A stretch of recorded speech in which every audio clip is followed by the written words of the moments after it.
I opened my eyes and tried to look around.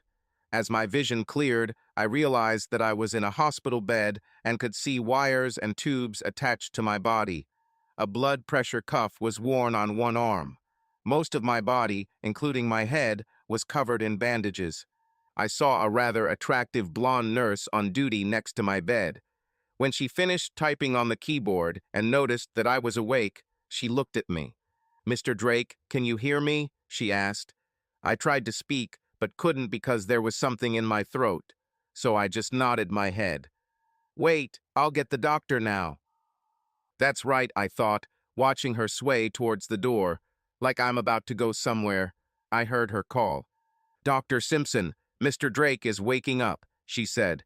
"It's me, by the way, Cameron Drake. Cam, for my friends and family, including treacherous prostitute Ginger, my future ex-wife." An elderly man in medical clothes entered the door and, looking at me, came closer. "Ah, Mr. Drake, good to see you again," he said with a smile. "Don't try to talk. There's a tube in your throat. I'm Dr. Simpson, and I'm your designated doctor. Can relax for a minute, okay? I'll examine you a little, and then we'll see how to remove this tube." He examined me for a while and checked my chart. He then removed some of the bandages and examined the skin underneath. He smiled and nodded his head. "You seem to be recovering faster than I expected," he said. "Let's get this tube out of your throat." He and the nurse worked for a while, pulling the long tube out of me. I was surprised to see how long it was. They also removed the catheter and feeding tube. I felt great relief when they were removed and tried to speak, but my mouth and throat were very dry. The nurse, whose name tag said Lucy, gave me some shaved ice to suck on, which I readily accepted. When it melted, I looked at her and she smiled, giving me another one. Eventually, my throat moistened enough for me to speak. "How long?" I asked. "What's happened?" Dr. Simpson sat down next to my bed and consulted the chart before speaking. "You're at Mercy General now, Mr. Drake," he said. "You've been with us for 4 days now." "4 days?" I asked, shocked. "Yes," he replied. "According to the evidence, you were struck by what appeared to be lightning. Strange, because there was not a cloud in the sky. You were unconscious when paramedics brought you in.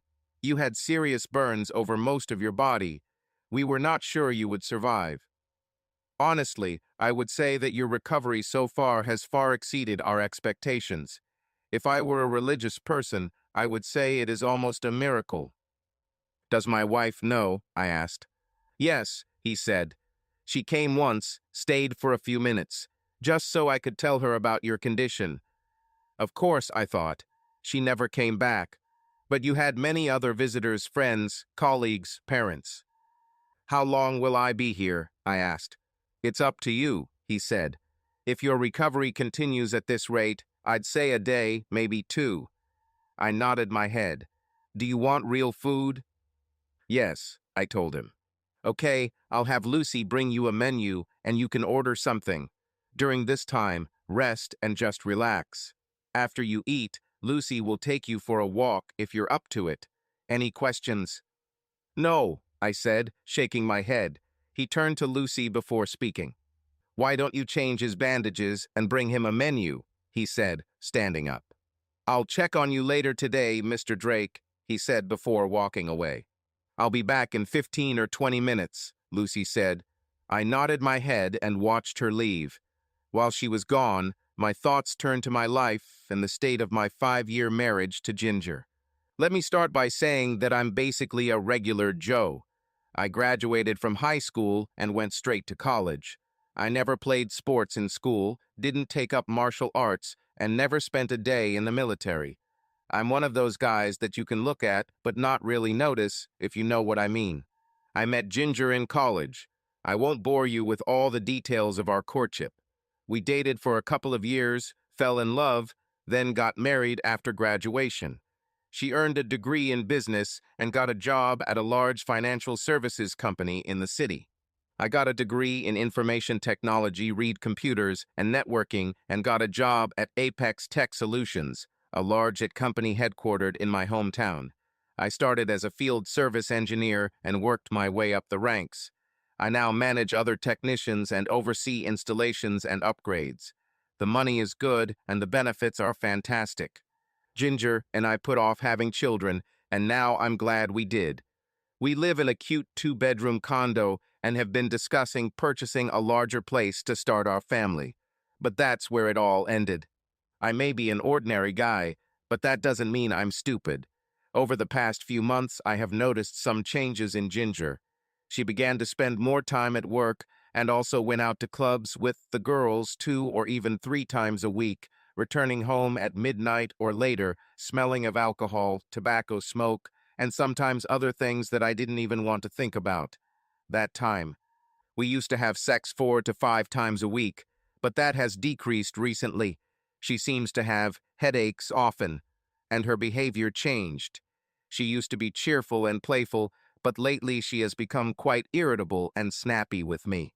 In addition, she began to start quarrels out of nowhere. The result is no sex, at least for me. Now we're more like roommates, and not even close ones. I began to suspect that she was having an affair. I thought about confronting her, but given her behavior lately, I knew it would cause a huge fight, so I started following her as closely as possible. I knew I needed proof if I wanted to convict her, so I thought about hiring a private investigator. But then I found out how much it would cost me. Of course, Ginger and I were making pretty good money, but I was stunned by the amount the detective was asking. I simply could not afford this type of expense. One of my colleagues suggested using audio recording device for obtaining evidence. He had one that he used when he caught his wife cheating on him, and he gave it to me. It looked and worked like a regular ballpoint pen, but included a sound-activated audio recorder. Just charge it and put it in her purse, he told me. Then connect to a USB port and download the audio recording. Sounds simple, right? It seemed simple, at least in theory, but Ginger's purse is a black hole. She seems to have a habit of stuffing it with stuff, and everything that ends up getting lost somewhere at the bottom. This happened with an audio recording device. When I took it out of her purse, it was at the bottom, covered with paper and napkins that she stuffed there. I could only hope there was nothing infectious on the wipes when I climbed inside. I connected the recorder to the USB port and listened. There was a lot of background, but any conversations were so muffled that I couldn't understand what was being said or by whom. I charged the pen back and put it in her purse, hoping that next time I might hear something. But that did not happen. I was loading audio every day but got the same result. I could hear a lot of background and understand when she was in the club with the girls, but couldn't understand what was being said. After 2 weeks of this, I decided to hire a private investigator, but I never got around to doing it. The next day, I was at the intersection of 3rd and Main Streets in a company truck, a Ford F-254X4. I looked to the side and saw a very sporty car. I don't know what it was, but it looked foreign and very expensive. It had an open hatch, and I could see right inside. Ginger sat in the passenger seat, wearing a very short dress, exposing her private parts to anyone who wanted to look. In the driver's seat was a man I vaguely remembered as her co-worker.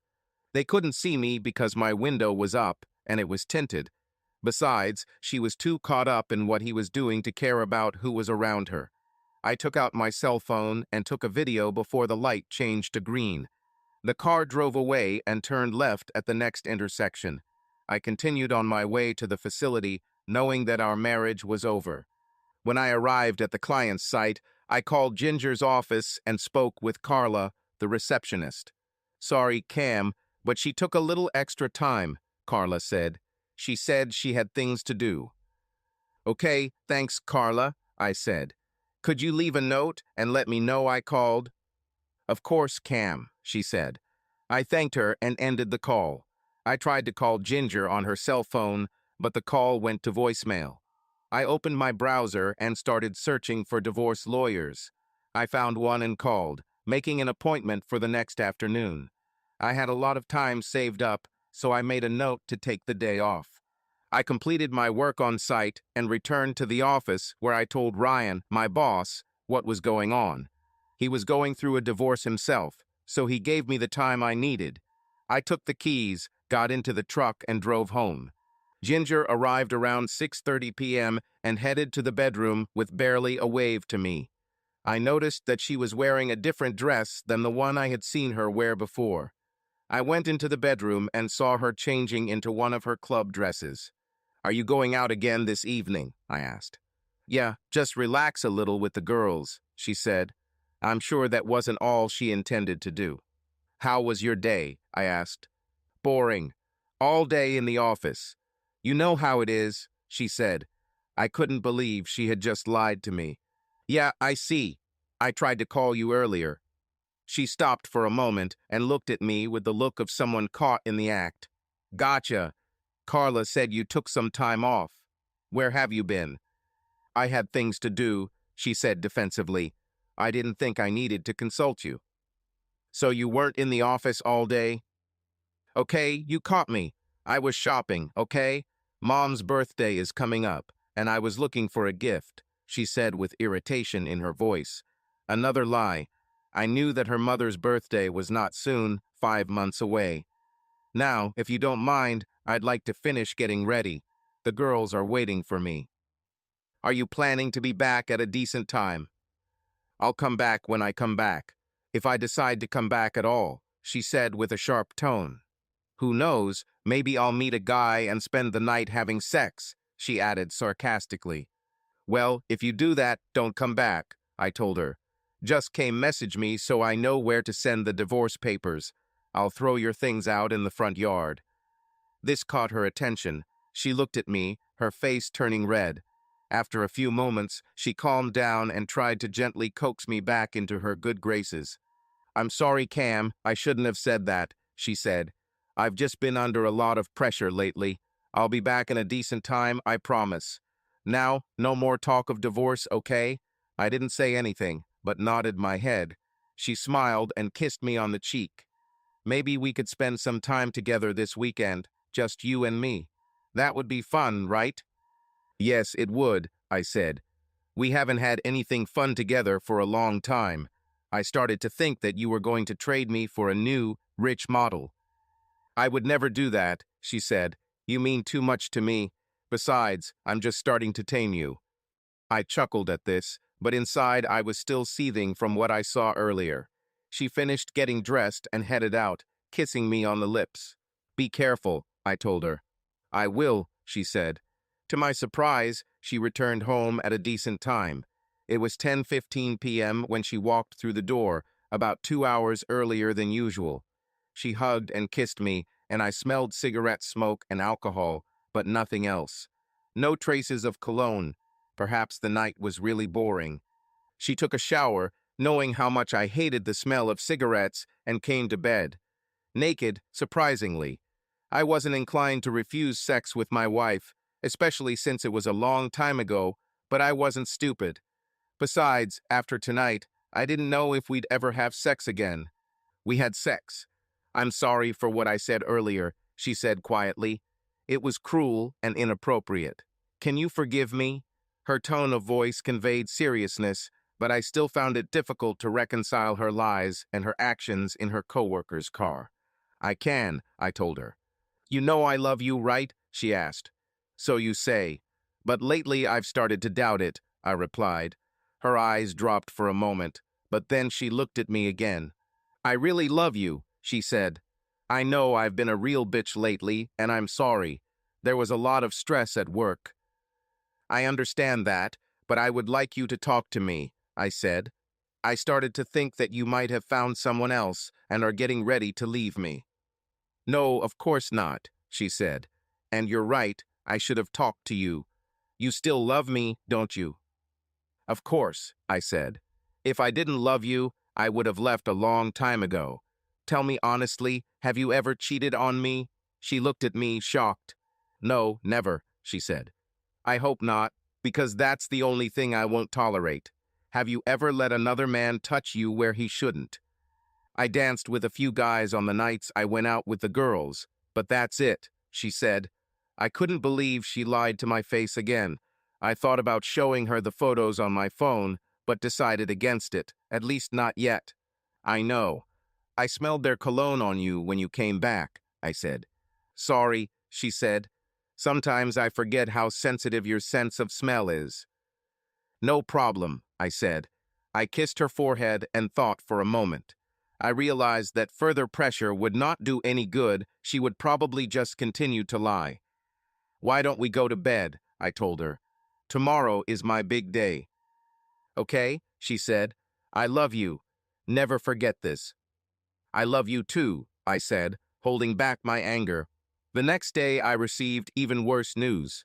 You're basically doomed no matter what you do, Drew Henson, the lawyer I visited on a day off work, told me.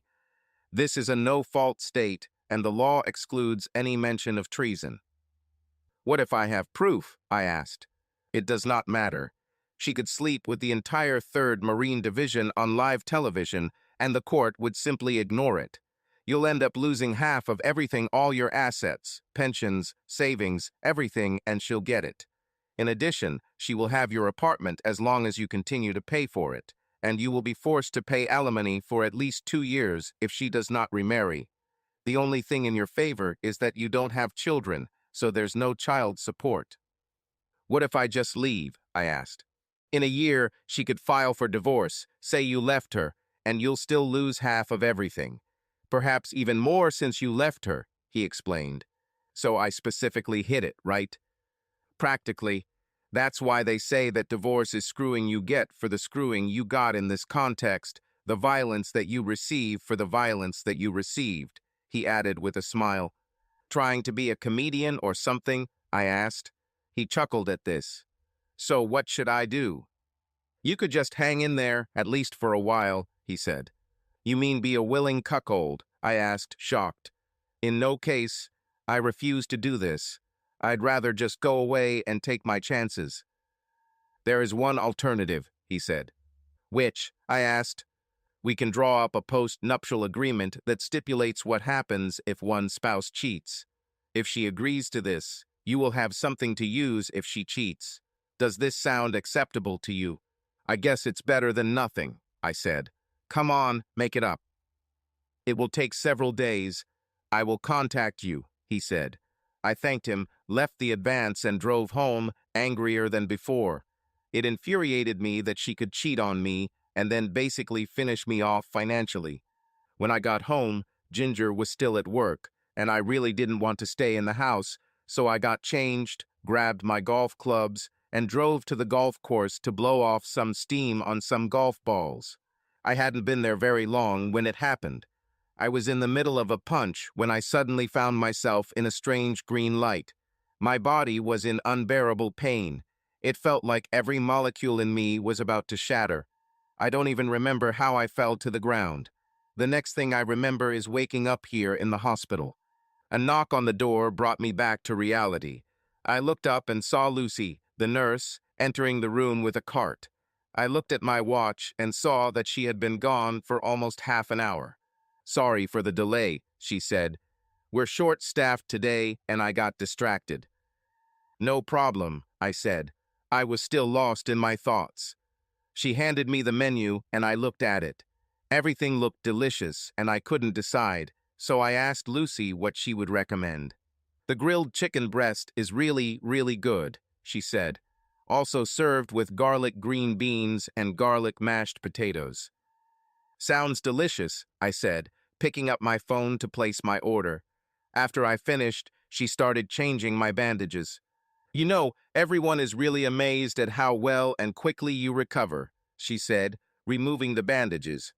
Thank you, I said. God, what beautiful blue eyes he has. I've never seen such piercing blue eyes, I heard her say. There was only one problem. Her lips didn't move. And what does she mean, blue eyes? I asked myself. My eyes are brown. What did you say about my eyes? I asked. She looked at me, surprised.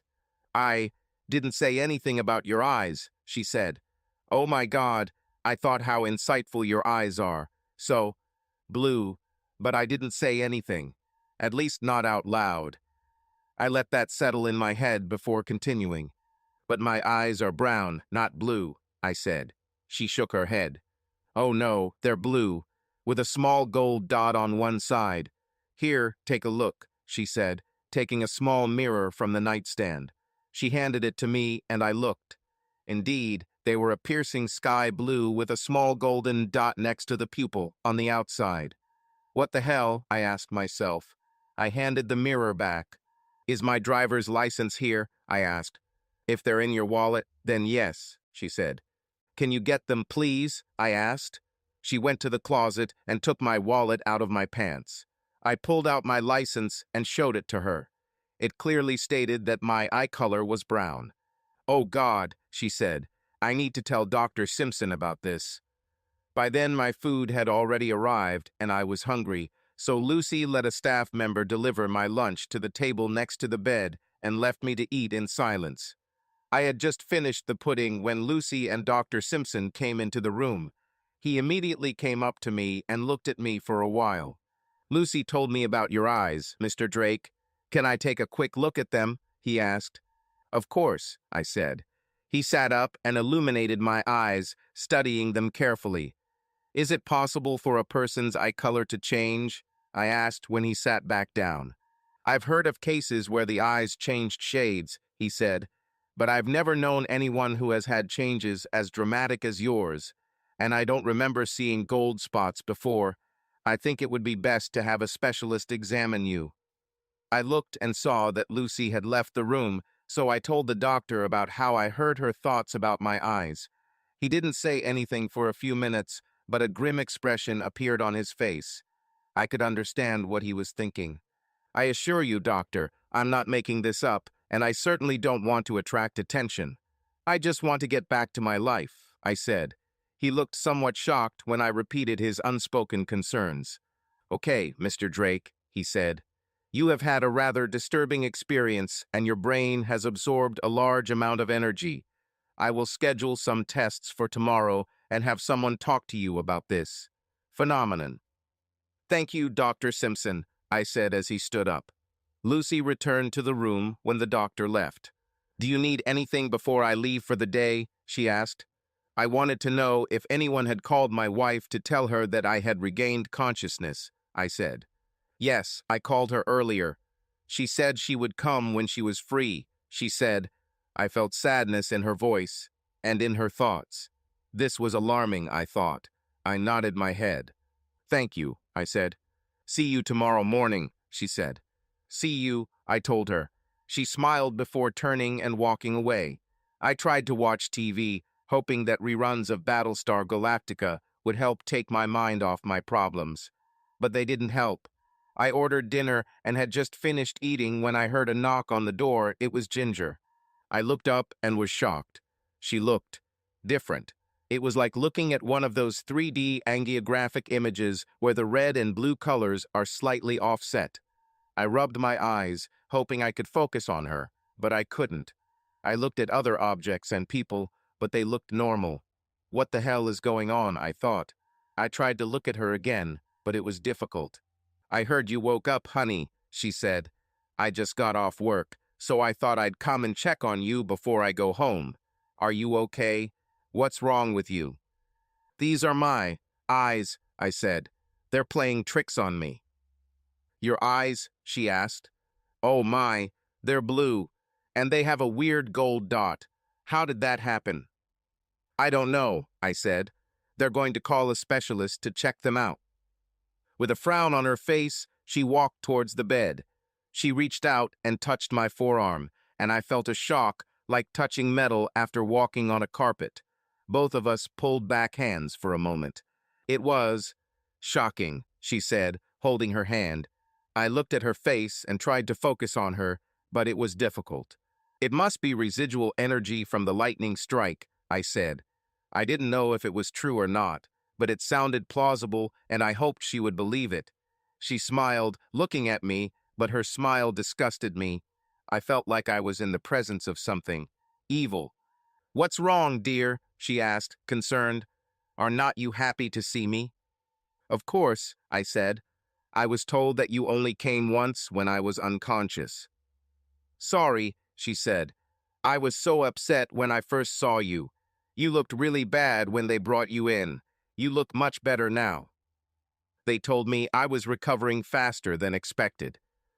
I'm glad to hear that, she said. How long will you be here? I don't know, I said. Maybe a few more days, depending on how quickly I recover. Okay, that'll give me 1 or 2 more days with Chad, I heard her think. But like Lucy, her lips did not move. Did I hear her thoughts again? This is getting scary, I thought. That's good, she said. I can't wait for you to come home. It's so lonely here without you. Probably, I thought. So, what have you been doing all this time? I asked. Oh, nothing special. Just work, then sitting in front of the TV, thinking about you, then going to bed, she said. Sounds pretty boring, I said. Only until Chad comes. Then we spend the night having sex, I heard her think. God, I can't wait to see him tonight. I looked at her, and her lips didn't move. This is getting scary, I thought. Pretty boring, she said. I'm just glad you're feeling better. Yes, I feel it, I said without much enthusiasm. My body could recover, but my heart broke when I realized what a monster I had married. Well, I'm going to leave, she said. You just arrived, I said. I feel pretty dirty, and I really need to take a shower, she said. Plus, I'm a little hungry. I heard more of her thoughts, but her lips didn't move. Chad is probably halfway to our house. So you don't have any plans? No guests or anything? Not even another bachelorette party? I asked. I thought you'd be out almost every night since I'm not home. Her face turned pale for a moment, but she quickly recovered. No plans for today, she lied. Maybe I'll go out for a little bit tomorrow. Of course, I'll come see you first. Yes, that would be nice, I said. By the way, who is Chad? She looked at me, surprised. I've heard you mention him a couple of times. Chad? She asked. I don't know. I don't remember mentioning him. There's a guy in the office named Chad. Chad Wheeler. He's one of the guys who runs the office. Drives a fancy sports car, one of those European models. I think so. Why? I heard her think after that, but her lips did not move. He knows about Chad. Oh, damn. Gotcha, I thought to myself. Nothing. Just curious, I said. I heard her sigh of relief at this. So, will you come over after work tomorrow? I asked. Of course, she said with a smile. You know I love you, don't you? So you say, I replied. She leaned over and kissed the top of my head. Well, I guess I'll go. See you tomorrow, okay? Yes, of course, I told her. I watched her leave the room. My heart was broken, but I wasn't going to let her break me. I had a lot to think about. Namely, how to get out of this farce of marriage with minimal losses and save as much money as possible. I turned on the TV and tried to watch, but I couldn't get into it. Finally, I turned off the TV and fell asleep. I woke up at night and heard quiet whispers in the room. I couldn't make out what was being said, but I clearly heard 2 different voices. The room was quite dark, with only the equipment next to my bed glowing. I looked around and thought I saw 2 shadowy figures at the foot of my bed. Who is there? I asked quietly. They turned their heads to look at me, and I saw 2 pairs of strangely shaped yellow eyes looking at me. I felt a strange chill down my spine. Who you are? I asked. I received no answer, and the figures disappeared into thin air right in front of me. Frightened, I pressed the call button.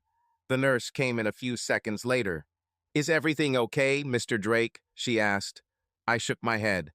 There were 2 people here, and they just disappeared, I said. She looked around the room before answering. Looks like we're the only people here right now, she said. Are you sure it wasn't just a bad dream? No, I'm sure there were 2 people right at the foot of my bed. Well, no one has come in here since I started duty, and my post is right across from your room, she said.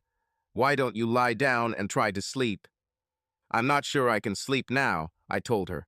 I'll talk to the doctor and see if we can give you something. Just lie here, okay? Okay, I said. A few minutes later, she returned with a pill and gave it to me. It will help you sleep, she said. And if you see these people again, call me immediately, okay? Okay, I said, smiling back at her. I lay back down and soon fell asleep. After breakfast the next morning, Dr. Simpson came into my room with another man in medical scrubs. "How are you feeling this morning, Mr. Drake?" asked Dr. Simpson. "I feel refreshed, thank you," I said. "Okay," he replied. "This is Dr. Allen. He's an eye specialist and wants to take a quick look at you, if that's okay." "Of course," I said. Dr. Allen sat down on the chair next to my bed and looked into my eyes for a moment. "Dr. Simpson told me you were struck by lightning," he said. "Yes, that's true," I replied. He looked at Dr. Simpson. "Have you noticed any signs of Lichtenberg?" he asked. Dr. Simpson shook his head. "No, none." I looked at both of them, not understanding what they were talking about. Dr. Simpson noticed my confusion and explained, "These are scar-like marks that appear when lightning forces red blood cells out of the capillaries into the epidermis. Some people who have been struck by lightning have them over large areas of the body. For some reason, you don't have these scars at all." "Did you notice any damage to the eyes when it was delivered?" asked Dr. Allen. Dr. Simpson shook his head. "His eyes were cloudy when he was brought in, but they cleared up quickly and we didn't notice any damage," he said. Dr. Allen nodded and looked at me. "One more thing," I said. "I told them what happened when Ginger came to see me last night. They didn't say anything until I finished." "Have you experienced this with anyone or anything else?" asked Dr. Allen. I shook my head. "No, I haven't," I said. "Interesting," he said. "Have you had any pain, burning, or itching in your eyes since this happened?" Again, I shook my head. "No," I said. "I see. Do you wear glasses?" "Only when I work with the server. I need them for reading, but only for that," I said. "Let me take a quick look at your eyes," he said. He took out a small device, turned on the light, and looked into both of my eyes. When he finished, he turned it off and sat back down. "I don't see any obvious damage," he said. "No cataracts, no signs of blood in the vitreous.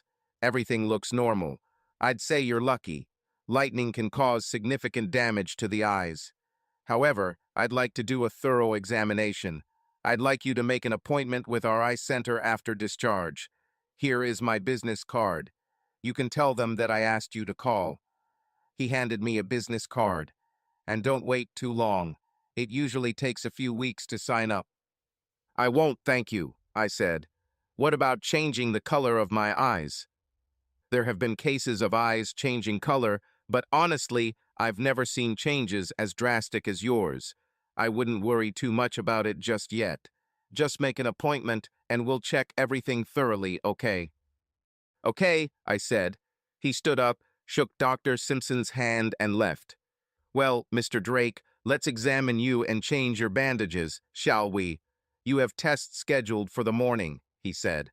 Nurse Lucy came into the room with a cart of bandages, and the two of them examined me, surprised at how quickly I was recovering. "Most of your injuries appear to be completely healed," Dr. Simpson said.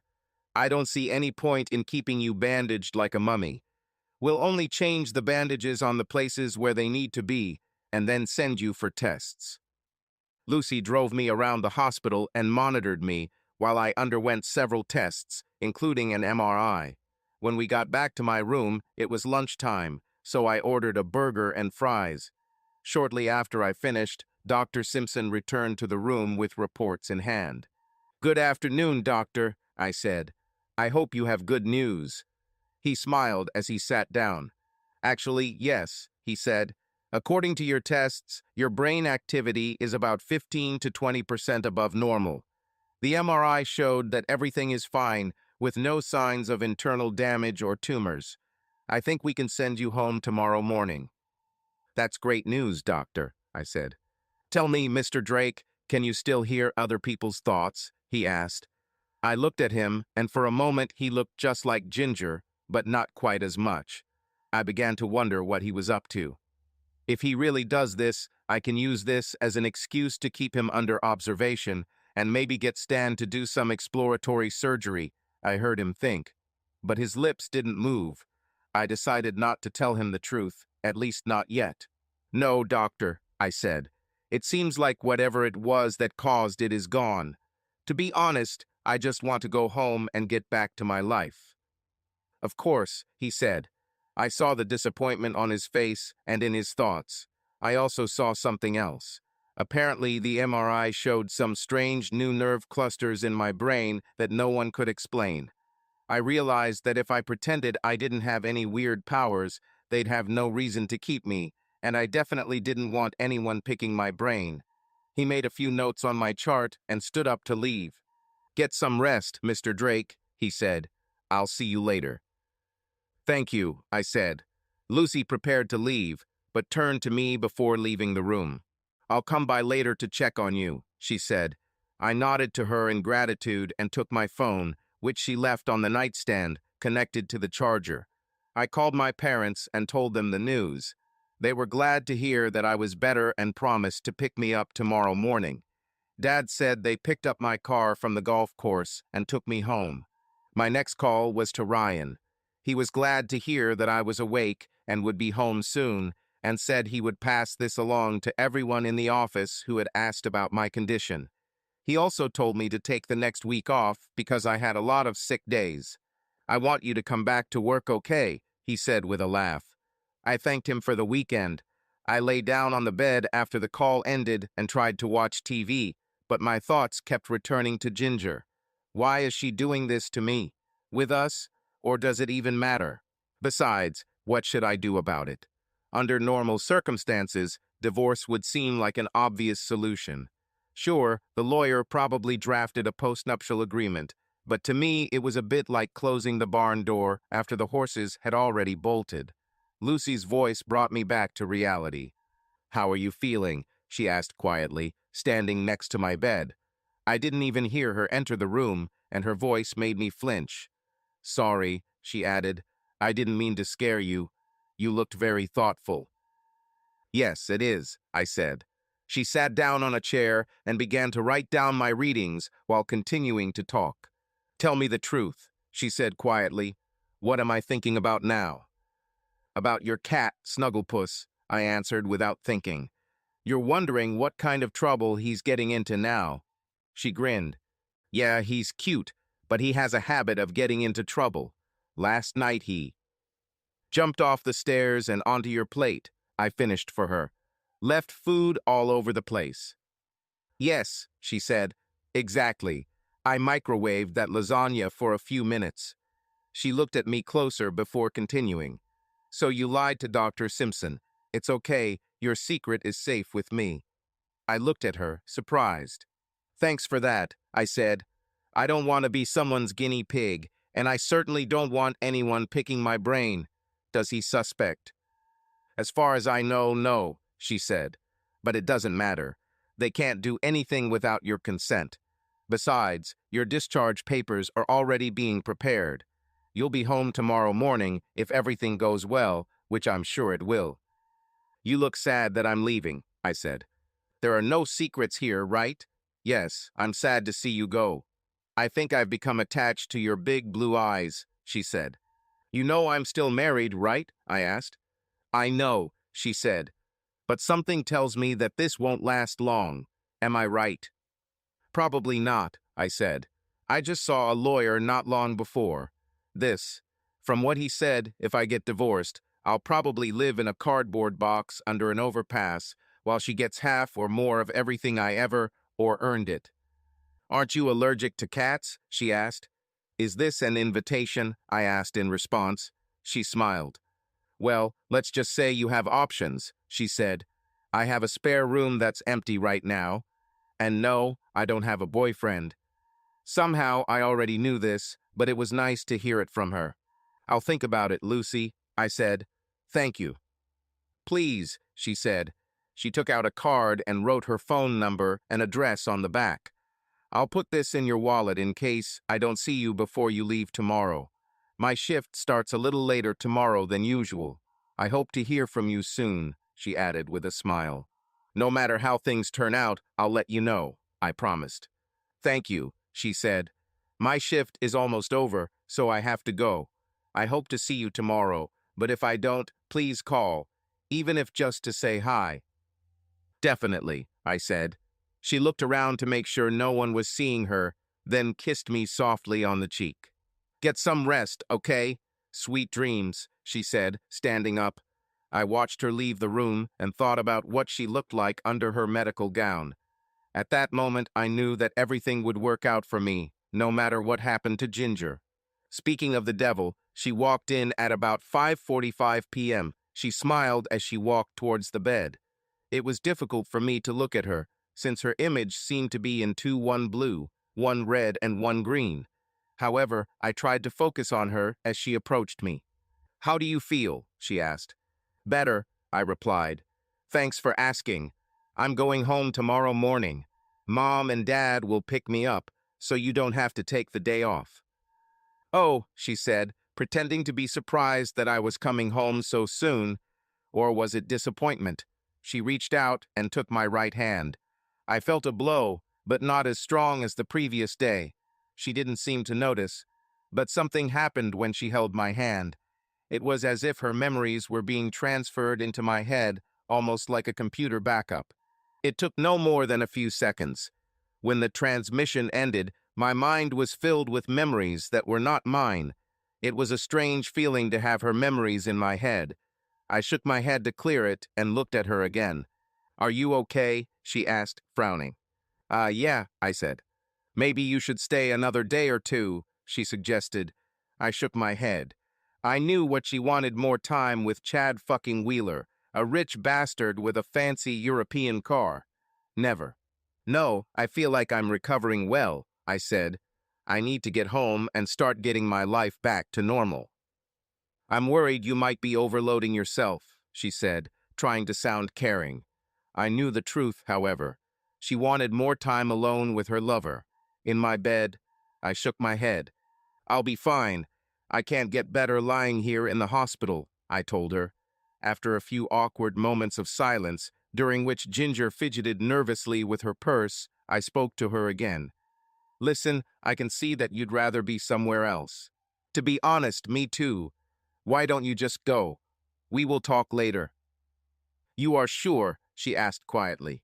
"Yeah, just go," I said, looking anywhere but at her. "You can't even look at me, can you?" she asked. "It really hurts to watch you."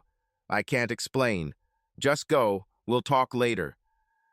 "We all?" she asked, with a hint of sadness in her voice. "What do you think, Ginger? Have I really been such a bad wife for you?" "Do you really want to hear my answer?" I asked. "Let me show you something." I took my phone and opened the video. I showed her a video I took in a sports car. She gasped and covered her mouth with her hand. Did you see that?" she asked. I nodded my head. "Yes," I said. "I was in the company truck right next to you. I'm guessing the driver is Chad. Am I right?" "Yes," she finally said. I nodded my head.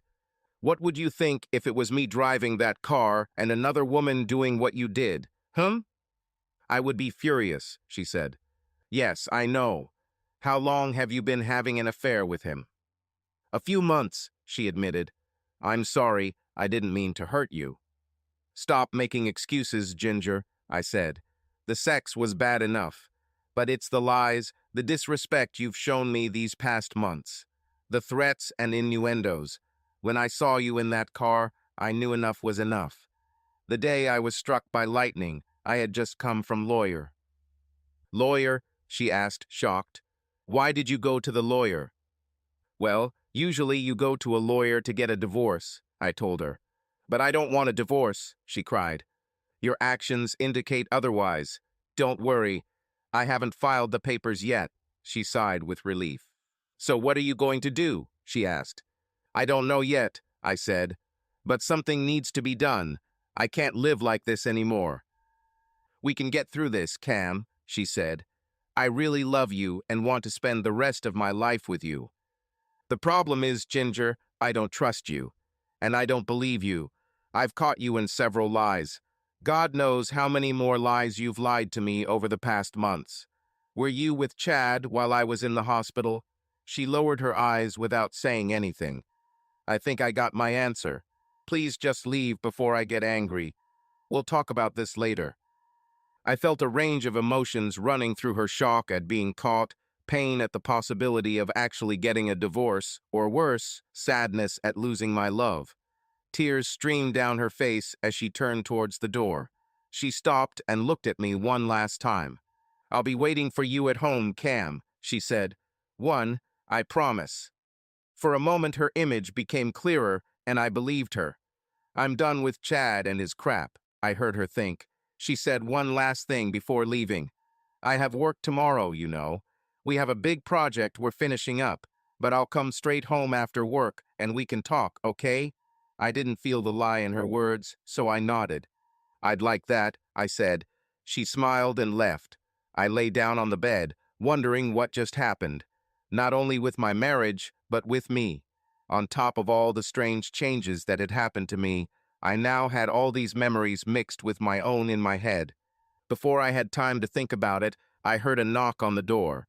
I looked up and saw Bill Collins, an old friend from way back. We've known each other since elementary school.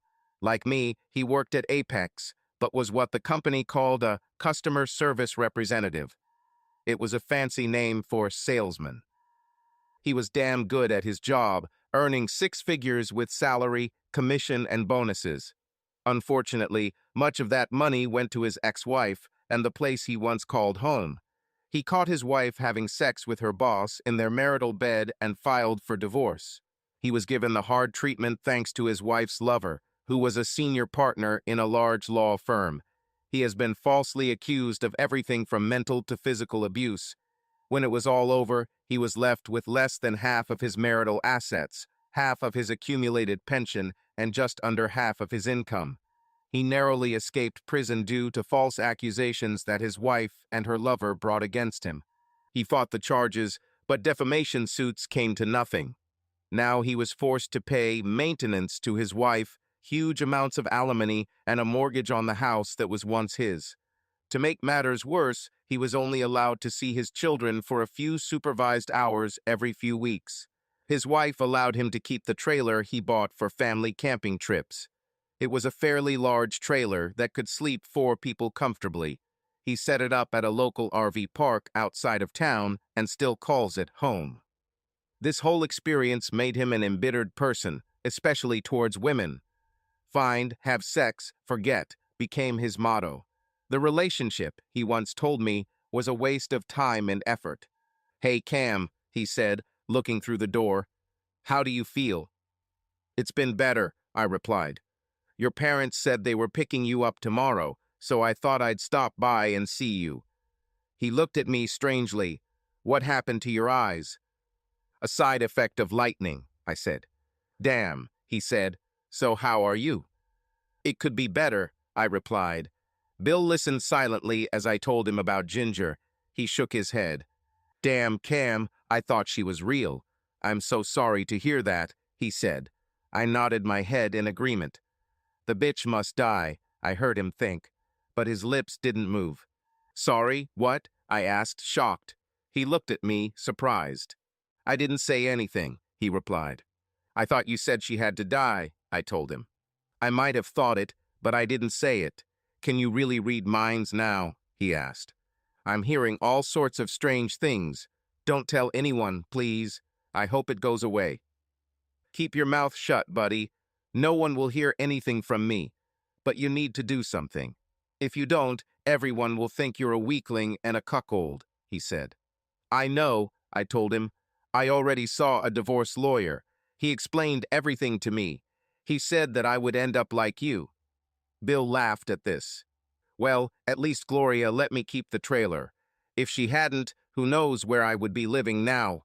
Look, if you need a place to stay for a while, you can always stay with me." "Thanks, Bill, but I don't think that's necessary," I said. "Ginger and I are going to talk about this tomorrow. The lawyer is drawing up some kind of agreement. We'll see what happens." "What about that guy she cheated with? Are you going to do anything with him?" "I would like to, but I don't know what exactly yet. I certainly don't want to go to jail for any of them. They're just not worth it." "You're right, but it would still be nice if he woke up one morning without his manhood." We both laughed about it. We talked and laughed some more. Finally, he looked at his watch and stood up to leave. It was fun, but I need to sleep. Unlike you, I have to work tomorrow, he said. Stay in touch and let me know how things develop. If you need anything, just call. Thanks, Bill. I appreciate it, I said. After he left, I watched TV for a while and then fell asleep. It was a restless dream filled with fragments of images and scenes from clubs or hotel rooms. The next morning after breakfast, Dr. Simpson checked me and discharged me. I'm doing this against my best judgment, he said. Do me a favor and contact me if you feel anything unusual, headaches, dizziness, memory loss, anything. Promise? I promise, I said. He extended his hand and I shook it. The moment our hands touched, I felt the same stream of memory that I had experienced with Ginger the day before. It only lasted a couple of seconds. He looked at me strangely. Are you okay, Mr. Drake? He asked. Yes, everything is fine, I said. I just want to go home. Okay, well, remember, call me if you feel anything unusual, he said. I promised him and started getting dressed for the trip home. By then, my parents had arrived, and we exchanged greetings. Well, you look chipper for someone who's been struck by lightning, Dad said with a smile. I smiled back. I feel pretty good too, I told him. What happened to your eyes? Mom asked. Oh, that's a side effect of lightning, I said. What do you think? They're different, she said. The nurse came into the room and handed me the discharge papers, which included a couple prescriptions and instructions for follow-up appointments with the doctor. She then took the wheelchair, and we all prepared to leave the room. Before I left, I asked to stop at the nurse's station and left a message for Lucy, thanking her for her concern. You got a girlfriend? What will Ginger think about it? Mom asked. Lucy is just a friend, Mom, I said. She took good care of me while I was here. I didn't want to discuss problems with Ginger right now. Dad drove us home, and they helped me carry my things inside. Mom brought out a dish with a lid that I knew contained meatloaf. I thanked her for the food and put it in the refrigerator. After saying goodbye, I put my things away in the bedroom, wondering how long I would stay here. I returned to the living room, turned on the TV, and sat on the sofa. I must have dozed off because I woke up to the doorbell ringing. I looked at my watch and saw that it was already about 12:30. I opened the door and saw two tall men in dark suits and sunglasses. One of them quickly showed his ID. Federal agents, Mr. Drake. Can we come in? Asked one of them. I opened the door and let them in. I tried to read their minds like I did with Dr. Simpson, Ginger, and Lucy, but I couldn't. It was as if they weren't really there. Come in, sit down, I said. Can I get you anything? Coffee? Water? Coca-Cola? No, thank you, the other man said, opening the case, which he placed on the coffee table. We have a matter of utmost importance that we must discuss with you, Mr. Drake. Which agency are you from? I asked. They looked at each other. I knew there was something wrong with these guys, so I kept pushing. Can I take a closer look at your ID? I want to verify your identities. The first man looked at me.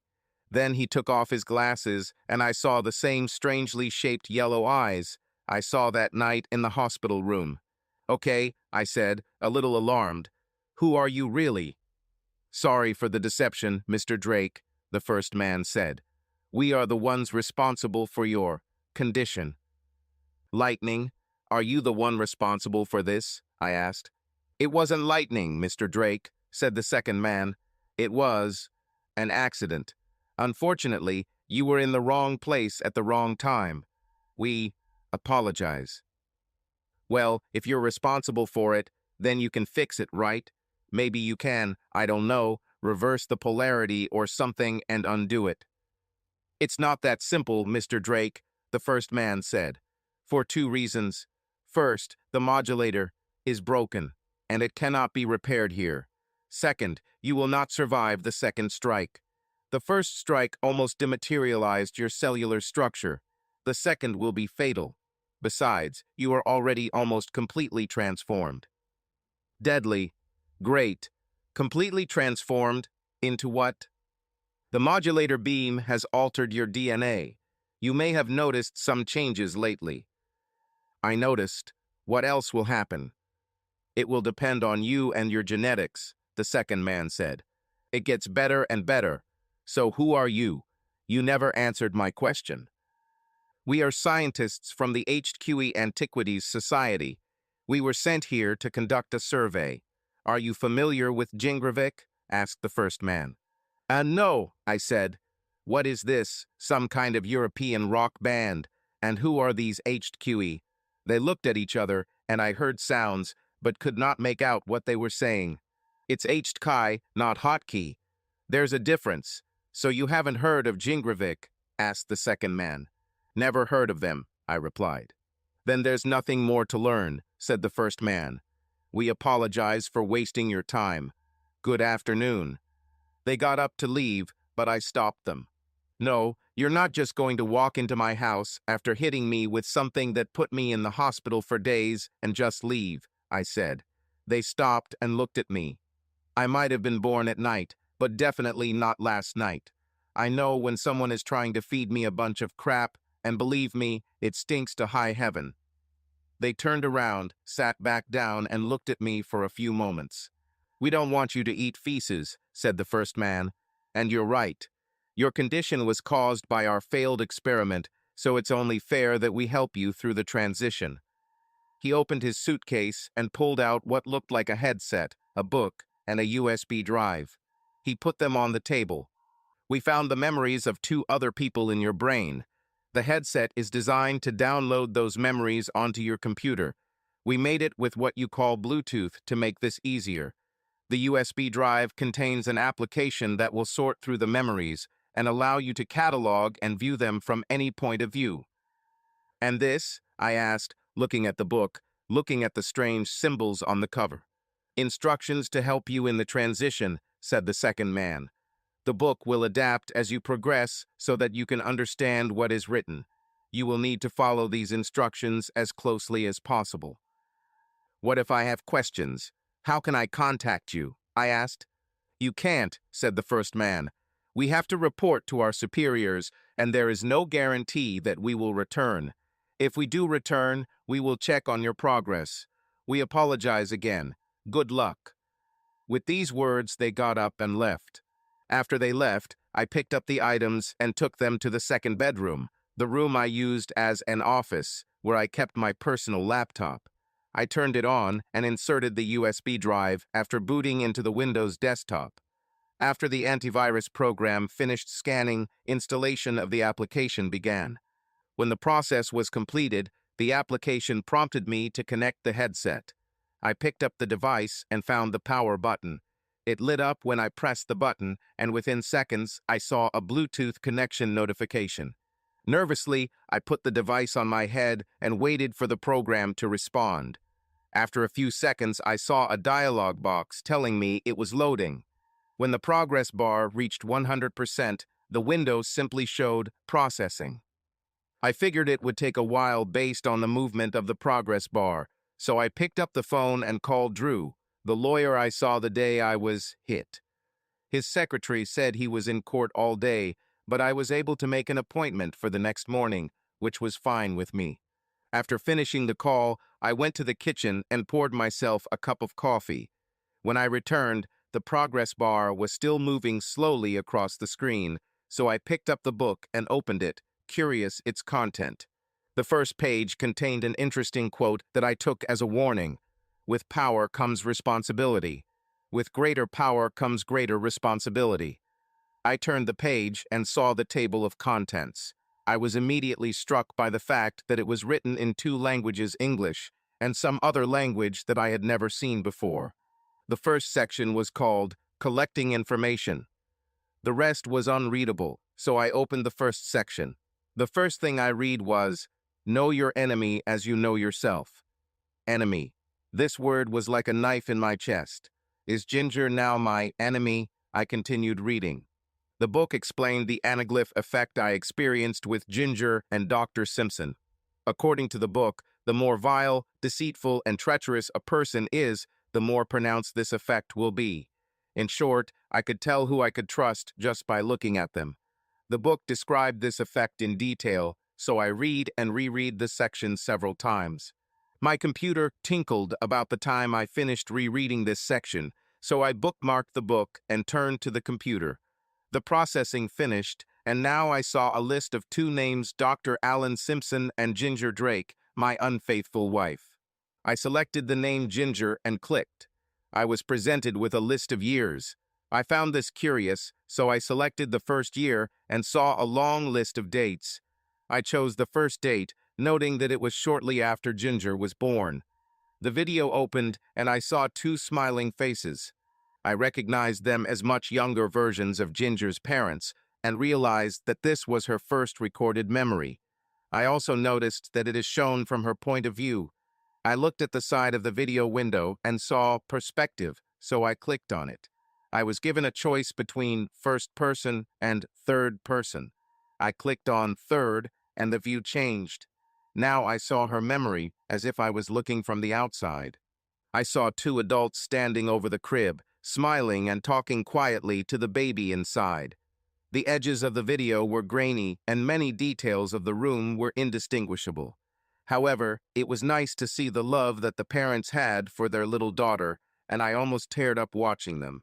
I exited the video and looked at the dates. Curious, I chose our wedding day. I watched her get dressed, her mother helping her. Then I saw her father leading her to the altar and shaking my hand. I nearly cried as I watched us exchange vows, rings, and kisses. It was the happiest day of my life at that moment. From there, I scrolled through the dates and picked one around the time I started noticing changes in Ginger. The video showed her entering a beautifully decorated office with folders in her hands. I recognized the well-dressed man at the table as Chad fucking Wheeler, the same guy I saw in the car that day. "These are the reports you requested, Mr. Wheeler," she said, handing him the files. He raised his head, smiled, and took the folders, placing them on the table without looking at them. "Thank you, Ginger," he said. "You know, when it's just the two of us, you can call me Chad, right?" "Yes, Chad," Ginger said quietly. "So, have you considered my offer?" he asked. "I've thought about it, Chad, and I've decided I can't do this. It's not right. I love my husband, and I can't cheat on him," she said. "Good girl," I thought. "I'm really sorry to hear that, Ginger," he said. "I think you would have a great future with the company. Of course, I will have to report this to HR and the board of directors. Most likely, you will simply be fired, but there is always the possibility that you could be charged, and you could end up behind bars. Look, I'm not asking you to leave your husband and run away with me. I'm offering you a way to solve your little problem." "But Chad, I went through all my spreadsheets and reports," she said. "I didn't miss anything." "Yes, but that assumes your original reports were correct all along," he said. "I'll tell you what, I'll give you the rest of the day to think about it. Call your husband and tell him you have to stay late at work, or that you're going out for drinks with the girls after work. Tell him whatever. Then come to my office after everyone leaves, and we can discuss this in a more intimate setting. I won't take up much of your time. Then you can return to your loving husband." "Agreed." "I think so, Chad," she said after a while. "Okay, I'll meet you at 5:15 exactly," he said, returning to his work. She nodded her head and left. I thought I saw tears in her eyes. I rewinded the video, watching her work at her desk. I saw her take out her phone and call me. I remembered this call. She told me that she was stuck on a big project and would have to stay a little late at work. After finishing the call, she wiped her eyes with a napkin and returned to work. I rewinded the video and saw her walk into Chad's office after everyone else had left. He smiled as he handed her the drink. "Just something to help you relax," he said. She took the glass and drank almost half of its contents. "Sit down, Ginger," he said, pointing to a sofa against one wall. She sat down, and I could tell she was nervous. "Take another sip of your drink, dear," he said. She obeyed and gave him the glass when it was empty. "More, please," she said. He nodded his head and poured more. I couldn't see what he was doing because his back was towards me. He turned and handed her a glass filled with something. She took another long sip and put the glass down. "So, have you changed your mind about my offer?" he asked, sitting down next to her. I've thought about it, yes, she said. And how long will I have to do this? She asked. It depends, he said. We will have to evaluate your performance of your responsibilities to the board and clients. You understand that you are actually making me a woman of easy virtue in the company, she said. Isn't that illegal? Perhaps, but only if you are stupid enough to tell someone, he said. Of course, if you agree, you'll be paid well. If not, well, your husband might get a nasty surprise in the mail one day. He'll figure it out, you know. He's not stupid, she said. He chuckled. Then it will be your job to make sure he never finds out the truth. Now, why don't you take off your clothes and get comfortable? She looked at him for a moment, then began to remove her clothes. The video went blurry several times, but I could still see her throwing her clothes on the floor. He told her what to do, and she did it. As I thought about what I had seen and heard, I began to feel sick. My head was throbbing, and I felt nauseous. My vision started to blur, and I thought I was going to throw up. I walked to the bathroom, which was opposite. Leaning on the countertop, I looked at myself in the mirror. My face was bright red. My eyes were also red, and the golden spots were pulsating. I saw my temples pulsating. Squeezing my eyes, I turned and sat halfway on the countertop, facing the shower. When I opened my eyes, I felt something burst out of my head with great force, almost knocking me off my feet. I saw the thick shower doors shatter, shards of glass filling the shower stall. What the hell just happened? I asked myself. When my vision cleared, I saw thick smoke filling the upper part of the bathroom. I quickly turned on the hood to clear the room before the smoke alarm in the hallway went off. The shower doors were destroyed, and the inside of the shower looked charred. Great, I thought. I realized that the pain and pressure in my head had disappeared and looked at myself in the mirror again. My face was no longer red and my eyes were blue again. The golden spots stopped pulsating. I washed my face and started cleaning up the glass shards. My phone rang as I finished sweeping up the last of the debris. I looked and saw that Ginger was calling. What? I asked when I answered the call. It's me, Ginger, she said. It sounds scared. What do you want? I asked. I just wanted to say I'm leaving work and heading home, she said. Okay, thanks for letting me know. We'll have a lot to discuss when you get back, I said. I know, she said. Cam, please know that I truly love you. I'll try to remember that, I said. Do not you love me anymore? She asked. I heard a sob in her voice. We'll talk about this when you get home, I said, trying to control my anger. Ginger wisely decided not to press the issue. Oh, okay, she said. I'll see you soon. Yeah, see you soon, I said before ending the call.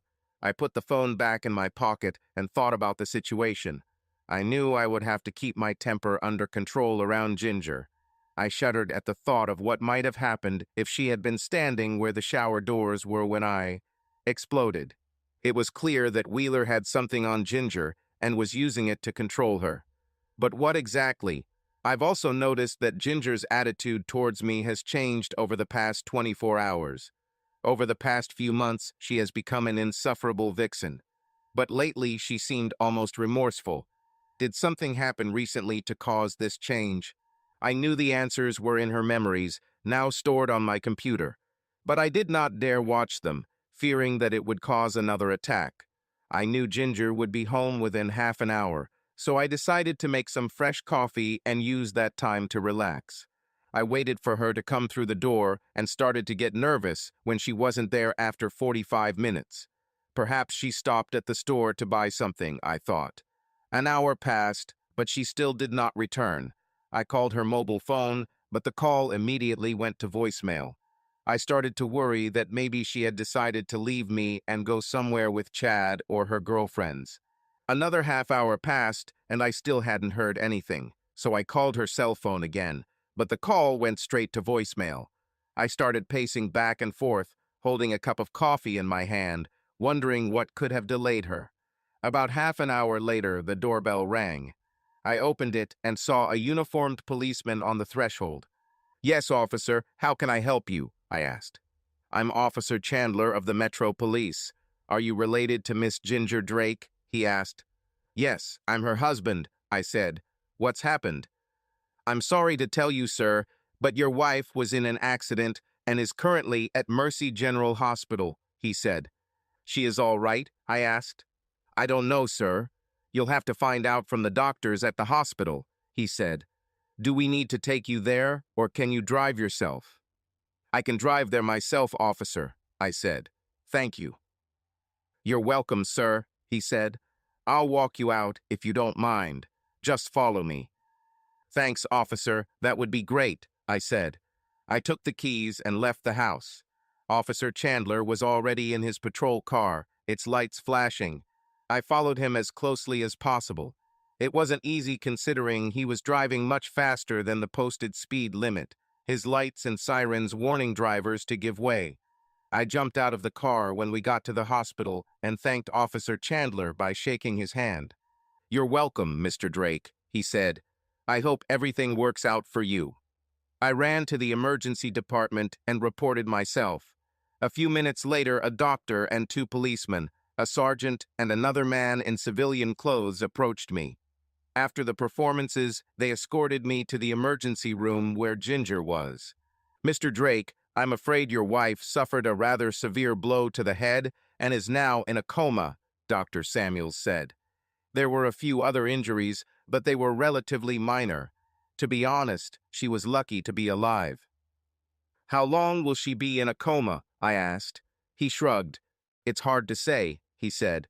"She could come out of her coma in a few days, a few weeks, or maybe even a few months. It's too early to tell right now. We'll just keep an eye on her. By the way, do you know if she has a DNR, do not resuscitate order?" "As far as I know, she doesn't have one," I said.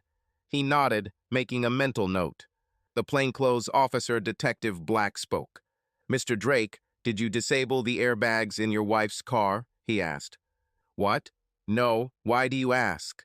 I was shocked by the hint in his question. The sergeant spoke. "Your wife ran a red light at 5th and Main at a high rate of speed," he said. "She crashed into the side of a garbage truck. Her airbags didn't deploy and her brakes didn't work." "We're examining her vehicle now, Mr. Drake," Detective Black said. "Tell me, were there any problems in your marriage?" "Well," I said nervously, "I just found out she cheated. She called me at 5 o'clock to tell me she was on her way home. We were going to talk about it tonight." "Got it," Detective Black said, scribbling notes on his notepad. "When did you find out about this affair?" "She confessed to me last night," I said, "but I never touched her car. I was off limits myself for almost a week." "That's right. You're the guy who got struck by lightning on the golf course last week. I read about it," he said. "That's true," I said. "My parents took me home this morning. You can check with Dr. Simpson. He can confirm." "I will do so, Mr. Drake. Do you know who your wife was having an affair with?" he asked. "Chad Wheeler," I said. "One of her bosses at Nationwide Financial Services downtown." He wrote down what I said. "Just so you know, Mr. Drake, we are investigating this as a possible crime," he said. "I will check your alibi and will want to speak with you again soon. I advise you to remain in the city until our investigation is completed." I heard something else. 10-1, this is our guy. He probably found out about the affair and asked someone to damage her car. We'll get him in the end. "I'm on vacation for the next week," I said. "Any time you want to talk, let me know." "I will do so, Mr. Drake," he said, handing me a business card. "We'll be in touch. Good luck, and I hope your wife gets better soon." His mouth didn't move, but I heard "bastard" in his thoughts. "Thank you," I said before they left. I turned to Dr. Samuels. "Can I see her now?" I asked. He nodded. "Of course," he said, leading me to her room. When I entered, I was amazed by her appearance. Her eyes were closed, and she appeared to be sleeping. I walked over to her bed and looked at her. "Why, Ginger?" I asked quietly. "Why did you have to do that?" I didn't expect an answer, but I knew her memories held the key. I wasn't sure if I could retrieve any memories while she was in a coma, but I decided to try. I took her hand and held it tightly. I felt an initial spark, then a slight tingling sensation in my head as her last memories were transmitted to me. I stayed with her for a while, not knowing if she would be able to sense my presence. Seeing her in bed, I almost felt sorry for her. Almost. I still had questions, and I was still very angry with her. I tried to read her thoughts, but I didn't hear anything. I really didn't expect to hear anything, but I decided to give it a try. I stayed with her for a while, processing what Detective Black had told me.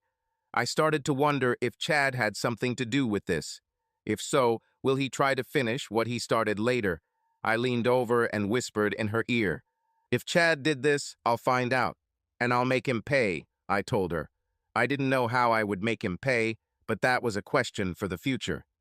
Get well, I said, kissing her on the cheek. I left the room and headed towards the nurse's station. An attractive brunette in a medical uniform approached me. Yes, sir, how can I help you? She asked. Please make sure that only immediate family members visit Mrs. Drake, I asked. Sure, we can arrange that, she said, making a note on her computer. Thank you, I said before leaving. When I got home, I called my parents and Ginger's parents, letting them know about her condition. They were upset to learn that she was in the hospital and promised to visit her. After talking with them, I realized that I was extremely hungry, so I made myself a sandwich with my mother's meatloaf and ate it. After that, I headed to my computer. I downloaded Ginger's latest memories and waited for the processing to complete. Then I selected today and pressed play. I fast-forwarded to the moment I saw her enter Chad's office. So are we meeting tonight? He asked. No, Chad, we're not dating, she said firmly. I told you last night that I'm done with this. I don't want to be your corporate woman of easy virtue anymore. I've decided to try to make things right with Cam. I hope he doesn't kick me out. Why? He doesn't know anything, right? Chad asked. He knows, she said. He found out something. Worse, he saw us in your car. He has video. So he has the video. Big deal. It doesn't mean anything. Even if he files for divorce, he can't use it against you. Now that he knows, we don't have to hide it anymore. I told you, Chad, I'm done. No more of this. I love my husband, and I have to do whatever it takes to make this relationship work. I may face a divorce, but that's a risk I'm willing to take. The council won't be happy, Ginger, he said. And there's the matter of your fake report. You mean the report you forged, she said angrily. I was able to recover the original from the cloud storage. I replaced the report you filed with the one that was originally there. I also spoke with a lawyer, and they told me that I have a very good chance against you. Will you go to the authorities, even knowing that you will be exposed as a woman of easy virtue? He asked. Yes, Chad, she said. I told you I'm done. Nothing more. You'll have to find another one for the council and clients. It will ruin your career here, he said. I don't care. In fact, I'm giving you 2 weeks' notice. I'll complete my work and turn it over to my deputy. Then I'll leave. And if you threaten me or my husband, I swear to God, I'll go straight to the police, she said. He nodded his head when she finished. Well, Ginger, I'm sorry to see you go. You had a good run here, and you could go far. Good luck in your future endeavors, he said with a grin. She turned and walked out of his office. I rewinded the video and saw her call me, then continued rewinding to the moment of the accident. Then I saw her press the brakes, but they didn't work.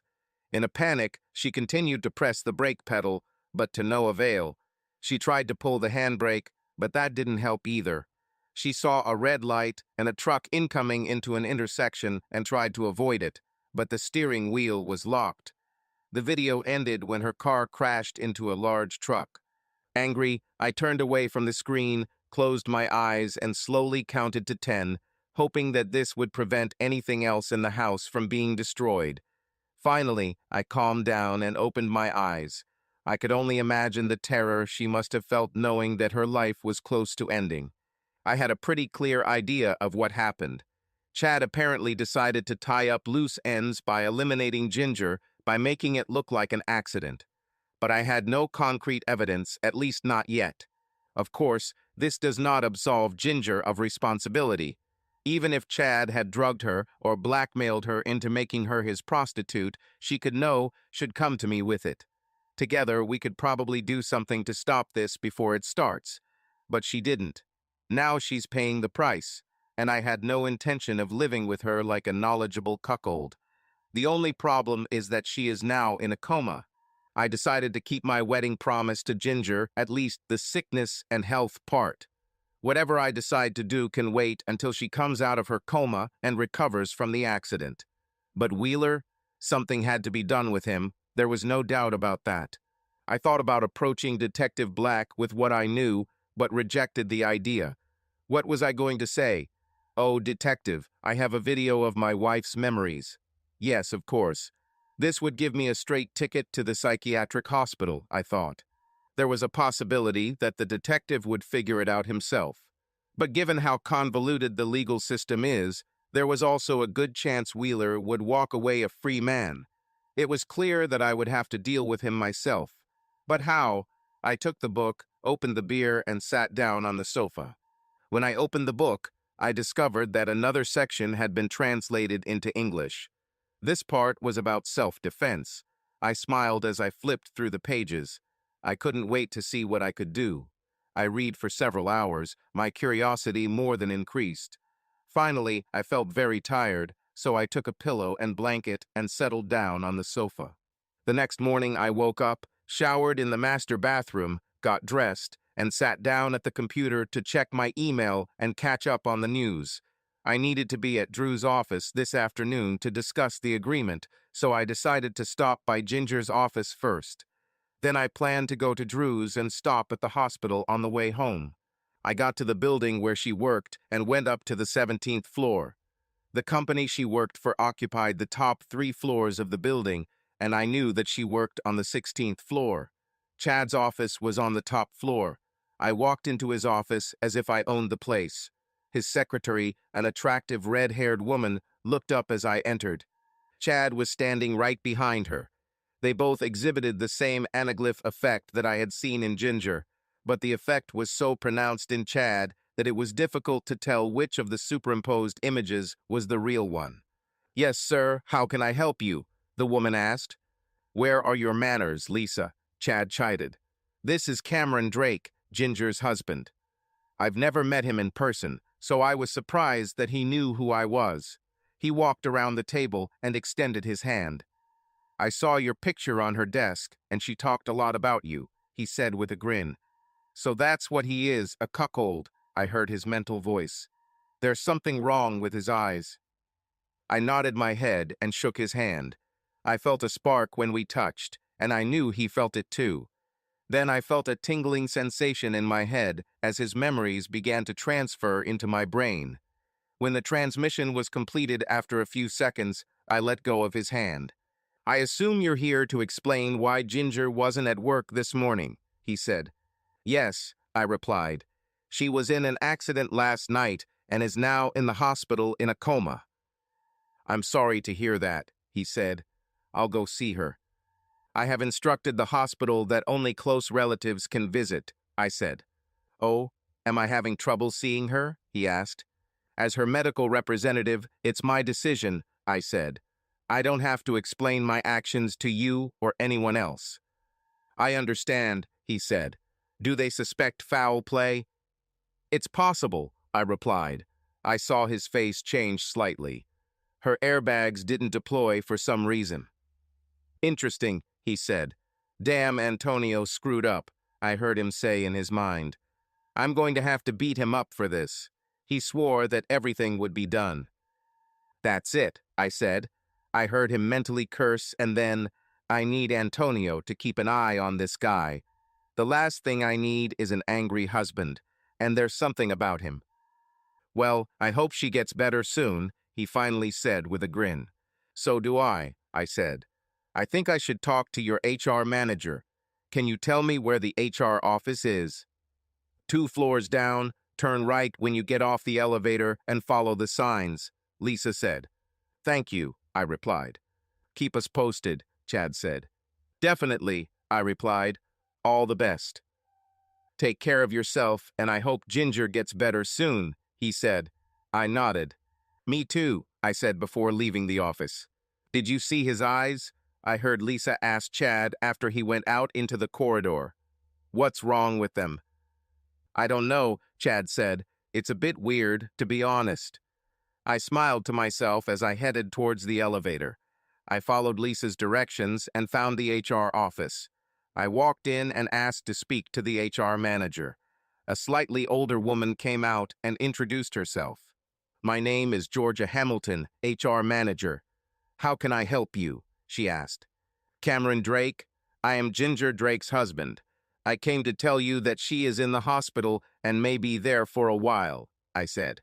I'm sorry to hear that, Mr. Drake. Please come into my office, she said. I followed her and sat down on the chair opposite her desk. How long will she be in the hospital? I don't know, Mrs. Hamilton, I said, noticing her engagement ring. She had an accident after work yesterday and is now in a coma. It is unknown how long she will remain in this state. It's terrible, she said. I saw her open Ginger's file on her computer. And how can we help? I came to let you know. I just want to make sure there won't be any problems with her job or insurance, I said. Well, I can't go into detail, but I assure you she has accumulated enough sick days. She still has vacation time, so her work status won't be an issue. If she's still in the hospital after using this time, we can put her on paid medical leave. Her insurance will remain valid. Is there anything else? No, that's all, I said. Which hospital is she in? Georgia asked. Mercy General, I replied. If you don't mind, I'd like to do something for her, maybe raise money for flowers or something like that, she said. We really appreciate Ginger here. No, I don't mind, I said. Please let us know how it goes, Georgia said. I saw that she really cared, so I smiled and nodded my head. Absolutely. Thanks for your time, I said. I left and went to the diner for lunch before meeting Drew. When I arrived at his office, I was immediately ushered inside. He stood up and shook my hand before we got down to business. Glad to see you up, he said. How are you feeling? Fine, I replied. You look a little different than the last time I saw you, he said. I feel different, I said. So, how are things going? He asked. I told him about Ginger's accident and her current condition. I'm sorry to hear she's in the hospital, he said. I think you want to pause the process until she gets better. I think this is the best course of action now, I said, and maybe I'll file for divorce when she gets better. I understand, he said. Have you learned anything since we last spoke? Yes, I said, and it's worse than I thought. And there's no turning back? He asked. I don't think so, I replied. Okay, let me know when you decide, Mr. Drake, he said. I'll keep this agreement in your file, and we'll come back to it when she's better. Thank you, Mr. Henson, I said. I left his office and headed to Mercy General to visit Ginger. How is she? I asked the nurse when I got to the intensive care unit. Her condition has not changed, the nurse said. We're transferring her to another unit in a couple of days. You can come and visit her. Thank you, I said. I entered Ginger's room and sat down next to her. I took her hand in mine and wondered if something was going on in her head. There was no spark when I took her hand, and I tried to catch any thoughts that might be running through her mind, but I couldn't. I leaned closer and spoke to her, not knowing if anything I said would penetrate her consciousness. Ginger, I'm pretty sure Chad was behind your accident. I think he wanted you dead. I'll deal with it. I know he had something on you and was using you. I don't know how deep it goes. It's gone, but I'll find out. I wish you would have come to me with this as soon as it happened. Why didn't you trust me with this? There was no need to become a woman of easy virtue. I didn't expect a response, but I listened for any sign that my words had reached her. I didn't hear anything, and after a few minutes I kissed her forehead and stood up. I'll come by later, Ginger, I said. Get well. I left her room and headed home, feeling both angry and sad. Anger at Chad and, yes, at Ginger too. Sadness, primarily because she destroyed our marriage, but also because I saw her in a coma. Yes, I wanted her to pay, but not at the cost of her life. I returned home and immediately sat down at the computer to download Chad's memories. I poured myself some coffee while the app processed everything in my head. Once the process was complete, I selected the day of Ginger's accident and fast-forwarded to just after she left his office. When the door closed behind Ginger, he took out his cell phone and made a call. "Antonio, this is Wheeler. Ginger is leaving.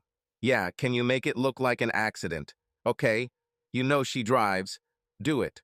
Don't worry, I'll make sure you get a nice bonus. Don't worry about the council. I'll deal with it. You just do what you need. Husband, we'll deal with him later if he gets suspicious. Just do it," he said before ending the call. I got an idea and changed the perspective to first person, then played the video again. This time I saw the number Chad dialed and wrote it down. I also heard Antonio's side of the conversation, confirming his role in Ginger's accident. Now I knew the truth. Chad intended for Ginger to die in that accident. Antonio successfully sabotaged her car, fully expecting her to die in the accident, and he almost achieved his goal. And it seemed as if the company's board of directors, or at least some of its members, had sanctioned Chad's actions. Even worse, I remembered Chad saying that he would assign Antonio to watch me. Was I next on his list? I knew I wouldn't be able to see Chad every day to download his memories, but I couldn't think of a way to get more information other than hiring a private investigator. Maybe the answer is in the book Those Two Men Left, I thought. I grabbed a book, heated up some coffee, and sat down on the living room couch to read. I noticed that since the last time I opened it, even more text has been automatically translated. I spent some time reading the manual, and by dinner I had learned that once I had made a mental connection with someone, I no longer needed to be in physical contact to track a target. I couldn't download memories remotely, but I could watch and listen. I decided to give it a try and followed the instructions in the manual. Of course, I was able to connect with Chad and was able to see what he saw and hear what he heard, almost as if I was him. At that moment, he was in a small bar and talking to a strong man with short, curly hair. "Boss, I did as you said," the man explained. "When they pulled her out of the wreckage, I thought she was dead. Looks like it was Antonio." "Okay, Antonio," Chad said, confirming my suspicions. "I got it. It's okay. She's in a coma at Mercy General right now. Maybe we should come in and finish the job, huh, boss?" Antonio suggested. "No, her husband left instructions that only family could see her," Chad said. "She's not going anywhere. I want you to keep an eye on her husband. Something about him really bothers me. Here's a photo of him." He handed Antonio the photo that Ginger kept on her desk. "The only difference is his eyes.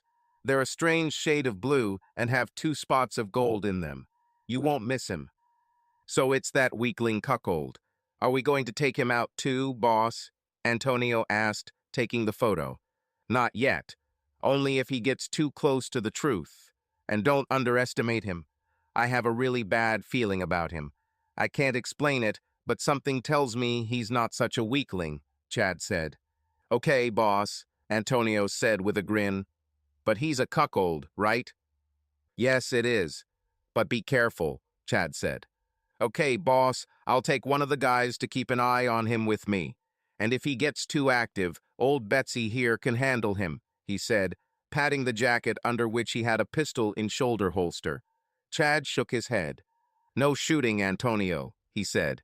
"The last thing I need is for the cops to come after us."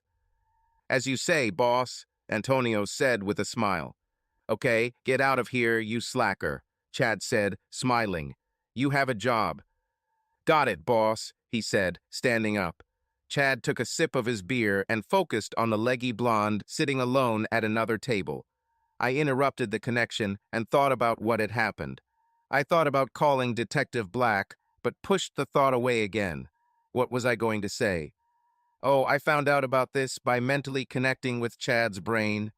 Yes, sure. I heated up some of my mom's leftover meatloaf and a can of green beans, then sat down to eat, contemplating my options.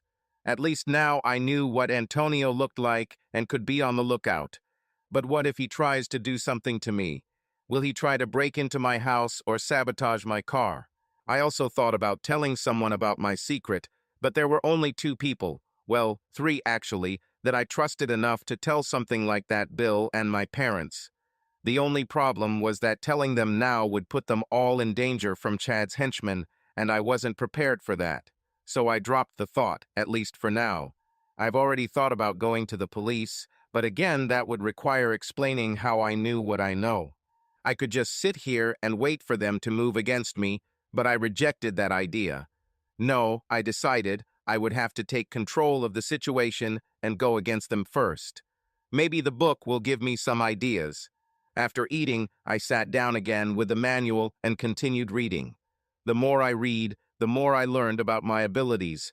I also learned that I could gauge a person's thoughts by viewing their memories using the headset that those two people left behind. As I read, ideas began to come to me. When I finished reading the translated sections, I went back to my computer and started looking through Chad and Ginger's memories, this time with a headset. I didn't watch too much, but I found out that Chad had organized several group sex sessions for Ginger, and you could tell by her reaction that she was enjoying it, and she never thought that I might think about it. This explained her attitude towards me. I stopped the video and opened the Ginger Company website. I looked through the biographies on the site and found what I was looking for. As I suspected, some of those who used Ginger were members of the board of directors. I wrote it down and continued to review the memories, skipping the worst parts to control my anger. However, I had to stop and count to 10 several times to avoid destroying anything in the house. As far as I could tell, Chad initially used illegal substances and blackmail to gain Ginger's consent, but over time he no longer needed to force her, as she became a willing participant, even while humiliating me. By the time I finished watching, it was already past 10 p.m. My anger had reached a boiling point, and I knew I had to act, and I knew I had to act now. I went back to Chad's memory files and found what I was looking for: his personal cell phone number. I dialed the number and heard the phone ring. To my surprise, he answered after the second ring. "Hello, who is it?" he asked angrily. I knew he was in the parking lot of one of the trendy nightclubs with Lisa. "Cameron Drake," I said. "How did you get this number? Did Ginger give it to you?" "I got it from your memory. Now leave Lisa and listen carefully," I said. "How do you know that Lisa is with me? Are you following me?" he asked. "I don't need to keep an eye on you, bastard," I said. "I know what you did to Ginger. I know that you set her up. I also know that you drugged her and blackmailed her, and I know that you turned her into a corporate woman of easy virtue, and I know that you tried to kill her. Okay, so what are you going to do about it, cuckold?" he asked. "Call the police? Ha, they won't believe a word of it." "Meet me at Riverside Park at midnight," I said. "I don't need to tell you to come alone because I know you'll have Antonio and his henchmen with you no matter what I say. That's fine with me. The more the merrier." Riverside Park, midnight. "Okay, we'll be there. Just don't expect to leave alive, cuckold," he said, laughing. "See you," I said, ending the call. Connecting with his mind, connecting with his mind, connecting with his mind, connecting with his mind, connecting